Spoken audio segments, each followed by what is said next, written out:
At this time, we ask those who wish to share a brief memory of the departed to come to the podium.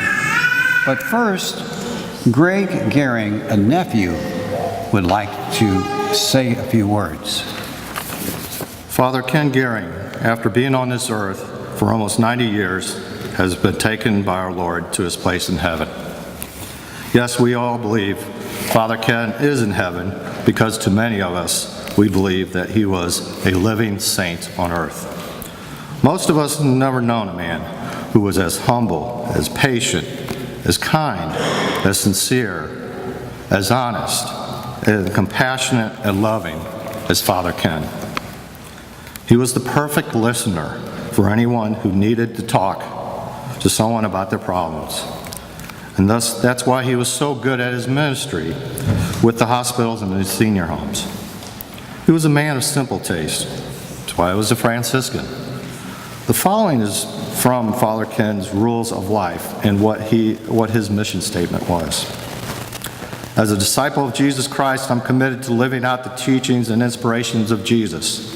As a priest, I am called to make the Father's love a reality and for the people who I minister. As a member of the Franciscan order, I am called to live a fraternal community life, showing love and care to other Franciscans. As a colleague and friend to many lay people, I minister as the anointed one in bringing love and care to others, both professionally and personally. My name is Brother Dennis. I'm the archivist where Ken volunteered many years. I will try to be non-long. So there's probably a few people who are smiling and recognizing a true Kenism there. And anybody else, you might have gotten annoyed at that habit of his to do that. But from Ken, it was just so simple and genuine. It reminds me, I might be close to holding the record. I lived with Ken in 4 different houses of the province. In St. Louis, in Staten Island, New York, in Terre Haute, and here. One time, we were in the van in St. Louis, and one of the friars was backing up, and Ken piped up and said, cease and desist from your present course of action. And the guy thought for a second and turned around, slammed on the brakes and said, would you talk English? Anybody else you would get mad at, not Ken, because it was simple and honest.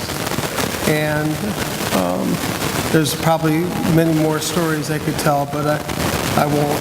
But we will miss him. I'm Friar Paul Clark.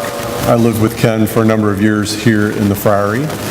I've always been completely taken with his work ethic and how on warm days he would be outside on his knees picking pieces of weeds up between the cracks in the sidewalk so that our driveways and sidewalks and our back lounge area or patio area would be weed-free. Often I would see him walking up and down 150 out here along the busy highway picking up trash.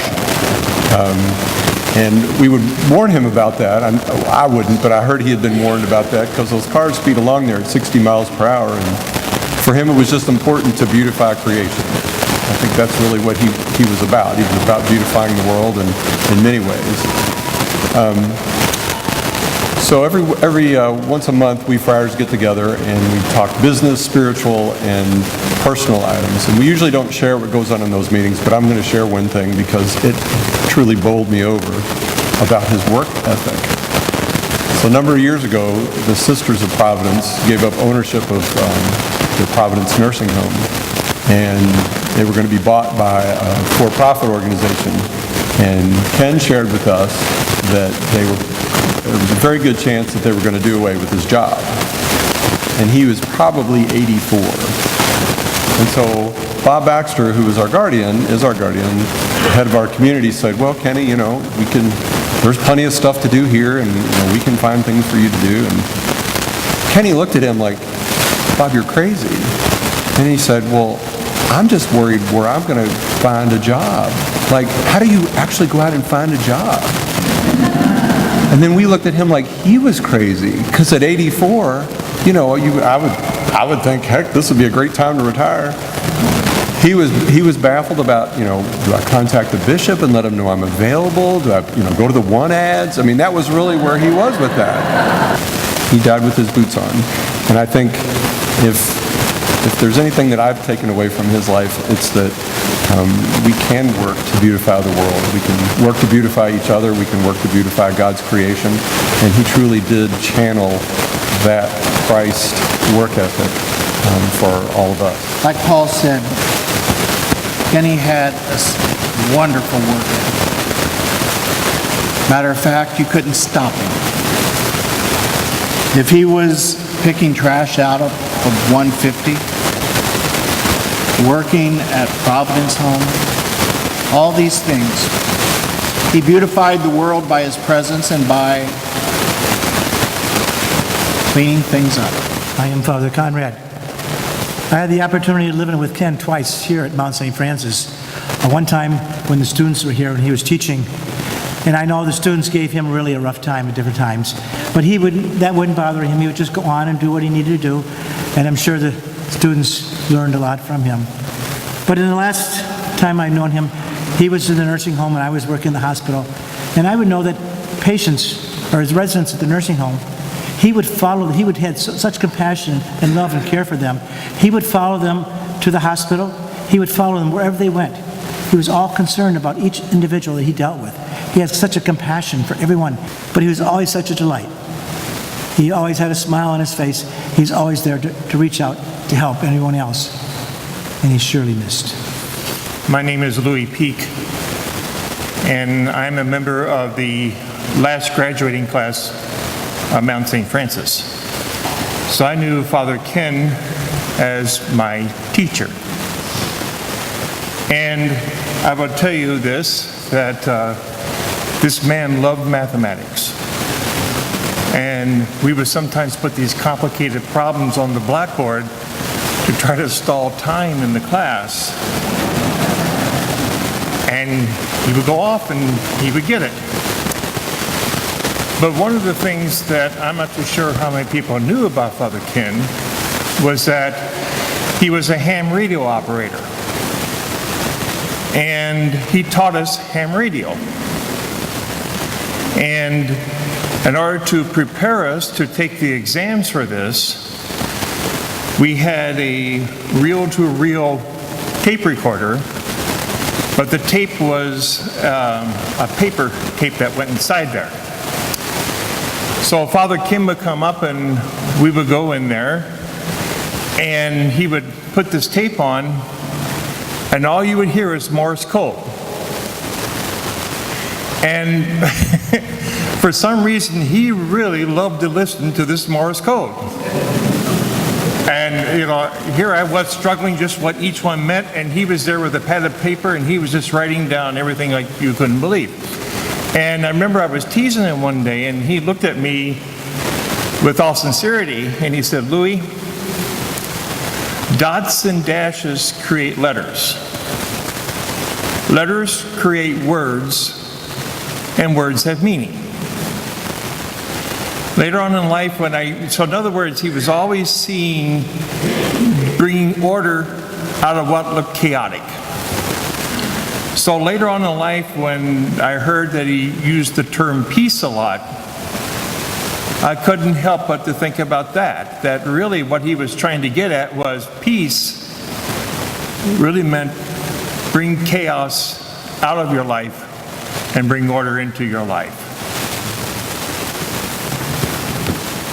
My name's Friar John. I'm the vocation director here. I have an office right here at the Mountain. I've lived with Ken the last 3 years, and he would often come by the door with little sayings that correlated to the numbers of the day. Today's the 3rd. Count to 3. 1, 2, 3, and you'll be free. Or he'd say, "God bless you, God bless you, God bless you, God bless me. God bless you, God bless you, God bless you, God bless me." he was known for his little sayings. And I can remember one day having a phone call and another person here, and he's at the door. Father John, Father John, Father John, Father John, Father John. And I stop with the phone, and the person there, what is it? Don't forget to listen today. Just a wonderful spirit, and I love his sayings, and I'm definitely going to miss that. He would keep track of my travel calendar, so whenever I'd come back, he'd say, welcome back, welcome forward, welcome to the side, and the other side. These halls are definitely going to miss Father Ken.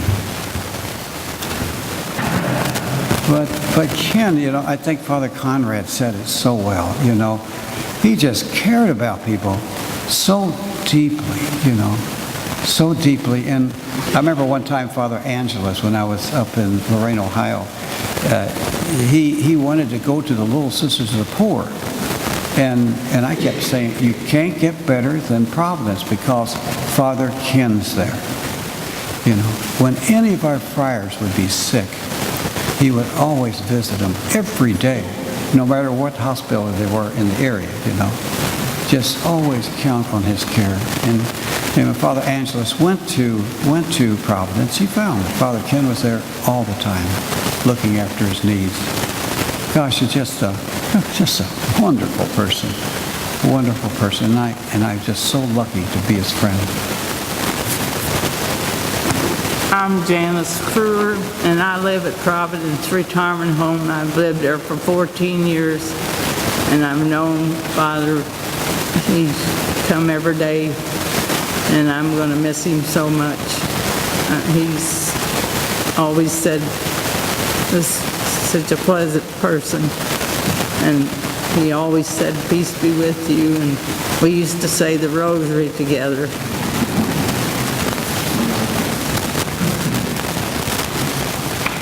I think all of us would agree here in this church that Ken Gering was one of a kind,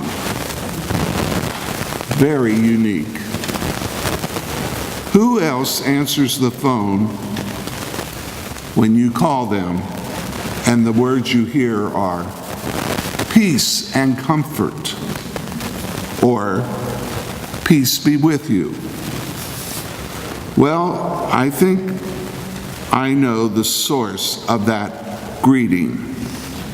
St. Francis of Assisi greeted people in his 13th century ministry with the words, Pax et bonum, peace and good. And in the gospel, which influenced St. Francis, we hear the words today, peace I leave with you.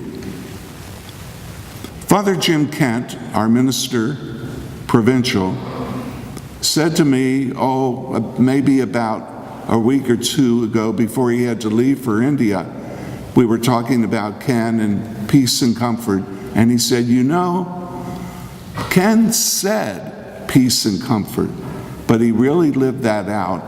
He brought peace and comfort to many people.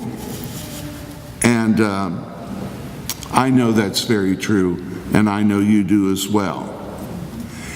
That greeting became his mission statement. Ken brought peace and comfort to so many people.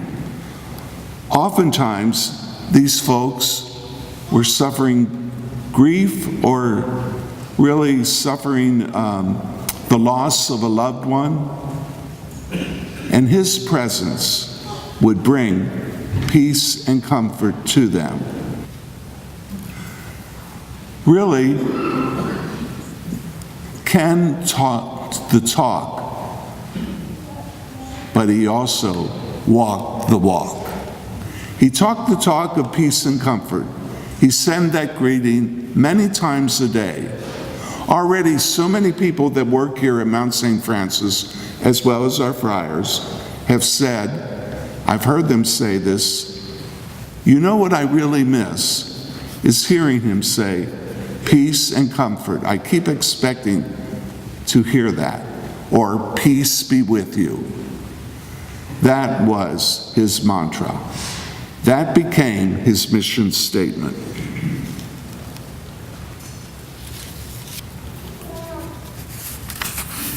I was fortunate enough to receive the copy of an interview that Ken gave to the Mount St. Francis Association of Former Students, the newsletter. This is what Ken said in that interview. This is from the winter of last year. He says, "I still don't care for administrative work. I love talking one-on-one, especially with those who are dying.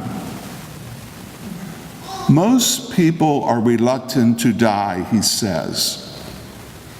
"My purpose is to be a good listener, letting them know that they are loved and cared for.